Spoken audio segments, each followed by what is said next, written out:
There's this moment in Star Wars where you realize Anakin didn't just wake up one day and say, "Yeah, evil sounds fun, let's try that today."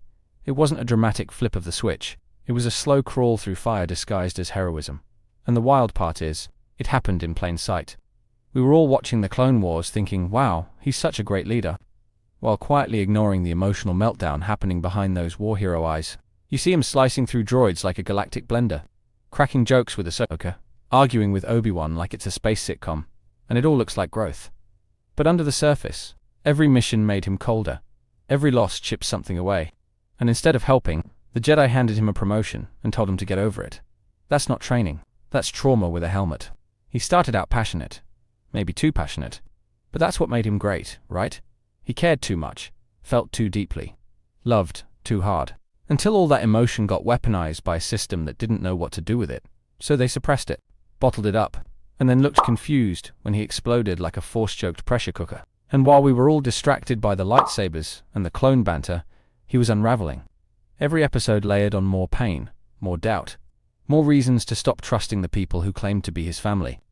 He watched the Order fall apart from the inside, and somehow still got blamed for not holding it together. That's like yelling at the lifeboat for not fixing the Titanic. The scary part is how easy it was to miss. He kept smiling, kept winning, kept leading, even while losing himself. And we called it bravery, when maybe it was just a slow-motion breakdown, hiding behind a Jedi robe and a war record. In this video, we're breaking down how the Clone Wars didn't just change Anakin, it destroyed him, from his ideals to his identity. We'll dig into the missions, the moments, the missed red flags, and the silent collapse that turned a hero into a villain right under everyone's nose, because Anakin didn't fall. He was pushed, and no one saw it until it was too late. Let's start with the obvious question. What if Anakin's fall wasn't just about Palpatine, or Palbum, or a Jedi code that made no sense to begin with? What if the real villain of this story, the real thing that pushed him toward the dark side, was the Clone Wars itself? Not a person, not a prophecy, just the slow, corrosive grind of endless war. Think about it. 1 minute Anakin is a rebellious Padawan with a bad haircut, and the next he's commanding entire battalions of clone troopers, like he's been doing it for years. The Jedi were supposed to be peacekeepers, but they made him a general before he could even figure out how to follow the rules. That's not guidance. That's setting someone up to break.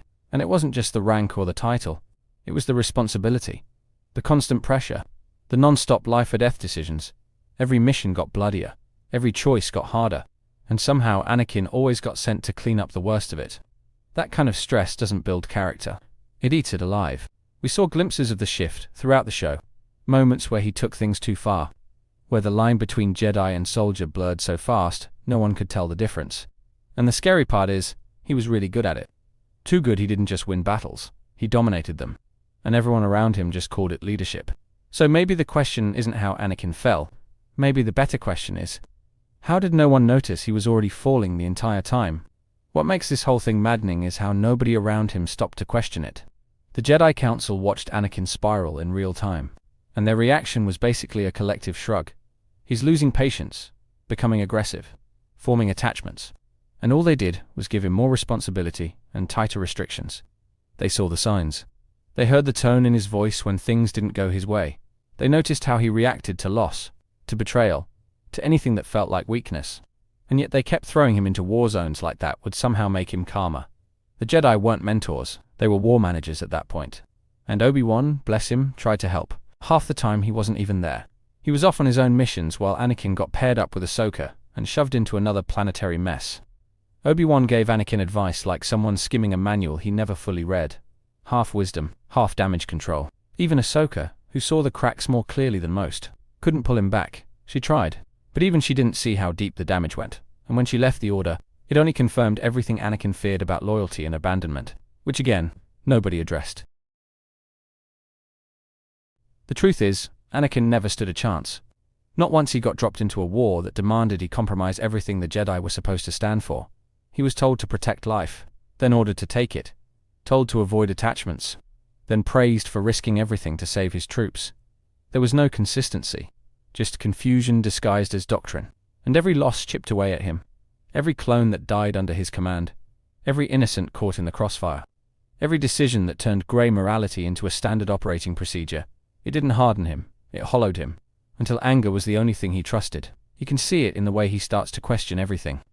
He loses faith in the Jedi, in the Republic, in Obi-Wan, and worst of all, in himself. By the time he's staring down Dooku and slicing his head off without a second thought, the old Anakin is already gone, replaced by someone trying to feel something in the middle of all the numbness. What's worse is how many people he genuinely cared about, and still pushed away. Padma, Ahsoka, Rex.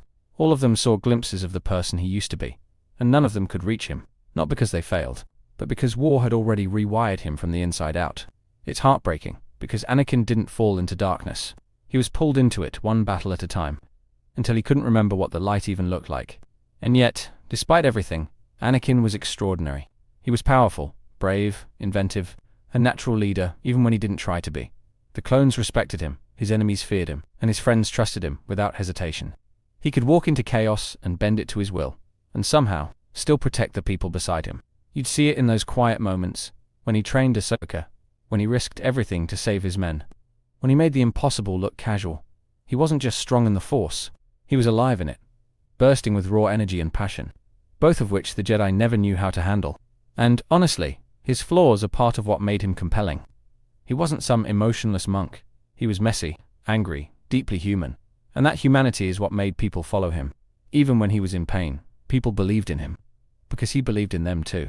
Watching Anakin in battle was like watching a storm pick a side. Unpredictable, beautiful, terrifying, and deeply magnetic. He could lift starships and shatter droids, but his real strength was the way he could lead. Not with fear, but with connection. At least before that connection turned into obsession. He wasn't a villain, not yet. He was a force of nature shaped by a war that never let him stop moving. And that power was both a gift and a warning. But even in the darkest parts of his story, there's still something hopeful about Anakin's journey, because buried under all that pain and anger, there was still a spark, something worth saving, and someone did eventually save it. Not through violence, but through compassion. It wasn't a Jedi, it wasn't a prophecy. It was his son, Luke, standing unarmed in front of the galaxy's most feared monster, and refusing to give up on him. That moment didn't come from lightsaber skills or force powers. It came from love. Pure and stubborn love. And you know what? That proves Anakin wasn't truly lost. Not completely. Because even after everything, after the war, the betrayal, the Empire, there was still enough of the old Anakin left to make a choice, to turn back, to protect, to end the cycle instead of continuing it. That decision didn't erase everything he did, but it meant something.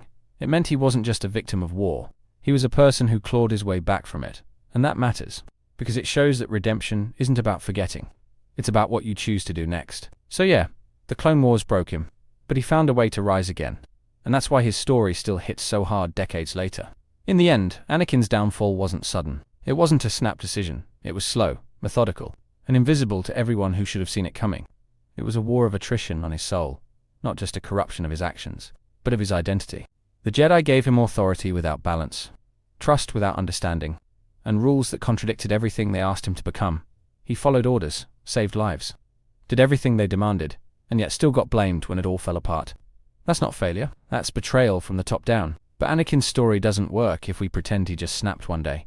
It works because it shows what happens when institutions fail the people they claim to guide, when war becomes routine, and when the lines between right and wrong are blurred until there's no ground left to stand on. He didn't choose darkness out of ambition.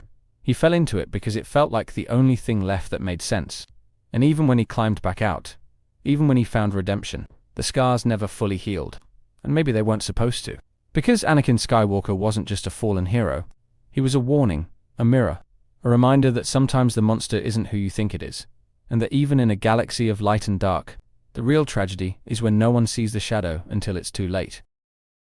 Thank you for watching the whole video. I make videos because of my love for Star Wars and Marvel. I've been asked countless times how I get my subtitles, and I generate them automatically with a tool I built. That same tool can be used here on my website. It's completely free and doesn't require signing up. My website contains the subtitle generator that is perfect for any video, blogging post, where you can sign up with your email and receive notifications for when I post, and also my 3 channels. Critical Analysis Hub focuses on Star Wars and Marvel movies. Critical Analysis Hub Plus looks at Star Wars and Marvel shows. And Critical Analysis Hub XP centers on video games like The Last of Us series, Jedi Survivor, and GTA 5. Thank you for being a fan.